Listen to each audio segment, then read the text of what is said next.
தங்கத்தை பெறுமதியாக்குறதுக்கு அடிக்கிற மாதிரி எங்களுக்கு பாருங்கள் பல அடிகள் விழும். அந்த அடிகள் ஏன் விழுதுன்னா, நாங்கள் ஒரு இலக்கை நோக்கி போகிறோம். அந்த இலக்கை பெற்றவுடனே பாருங்கள் பல அடிகள் வரும். அந்த இலக்கை தக்க வைக்காமல் இருக்கிறதுக்கு பல சோதனைகள் வரும்.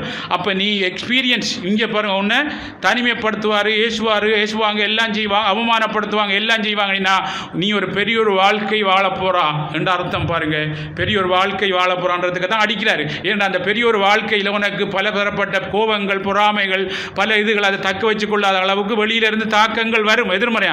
அப்போ நீ பாருங்கள் அதை எடுக்காத அளவுக்கு இப்போ இங்கே என்ன எக்ஸ்பீரியன்ஸ் ஆயிடுவா. அதுக்கு பிறகு அந்த நீ உனக்கு இறைவன் கொடுக்குற வாழ்க்கையை நீங்கள் முடியும் மட்டும் இறக்கம் காட்டிலும் சந்தோஷமாக வாழ்ந்துட்டு போகலாம். அதுக்காகத்தான் இறைவன் நமக்கு அடிக்கிறேன்னு சொன்னால் உனக்கு பெரிய ஒரு வாழ்க்கை கொடுக்க போகிறாருண்டு. இப்போ எனக்கு பாருங்கள் பெரிய ஒரு வாழ்க்கை பாருங்கள் நான் எண்ணிருக்கேன். அந்த வாழ்க்கை கிடைக்கும் இன்னொரு வாழ்க்கை எண்ணிருக்கேன் பாருங்கள். இந்த வாழ்க்கை ஒன்று பாருங்கள் எண்ணக்குள்ள பல பிரச்சனை. இன்னொரு வாழ்க்கை நான் உலகத்தை எண்ணிக்க உங்களை போல பாருங்கள் உலகத்தில் வாழ்கிறதுக்கு ஒரு வாழ்க்கை நான் எண்ணிருக்கேன். அதுக்கு பாருங்கள் பலதரப்பட்ட என்ன தனிமைப்படுத்தும், அது பண்ணும், ஏசும், அவமானப்படுத்தும், எல்லாம் செய்யும்.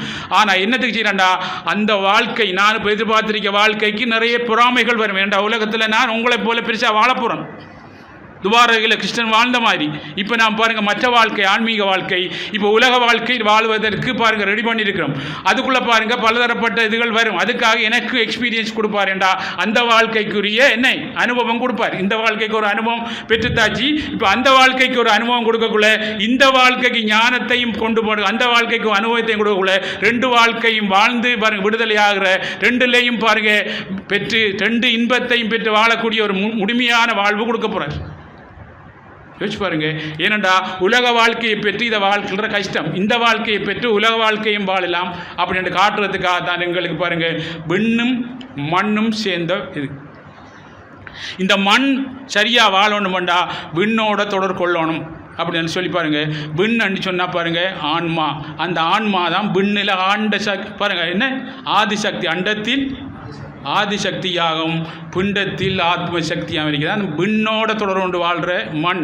இந்த மண் பாருங்க தியானம் பண்ணால் எழுப்ப விடாது. ஏன்டா இது மண் இங்கே உரியது, இங்கே உங்களை தான் படுக்க வைக்கும், போக விட மாட்டார்.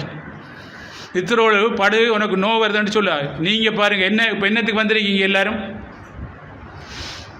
என்னத்துக்கு வந்துருக்கீங்க? உங்களுக்கு ஒரு பிரச்சனையாக அதை கடக்கிறது வந்துடுங்க. நாம் சொல்கிற மாதிரி நீங்கள் செய்யாட்டி பாருங்கள் என்னையும் துன்பம் வரும். அப்போ இண்டையிலிருந்து பாருங்கள் நீங்கள் காலையில் ஒரு பாருங்கள் என்னையும் கட்டாயம் காயத்ரி மந்திரம் சொல்லி தியானம் பண்ணணும். பின்னேரம் ஒரு டைமுக்கு நீங்கள் கட்டாயம் பண்ணணும். அப்படி பண்ணையிலாட்டி நீங்கள் பாருங்கள் நின்றுடலாம். 2 யூனிட்டை வந்தால் பாஸ் பண்ணணும். கொஞ்சம் பண்ணான்னு நீங்கள் உலகத்தில் நல்லா இருக்கணும்.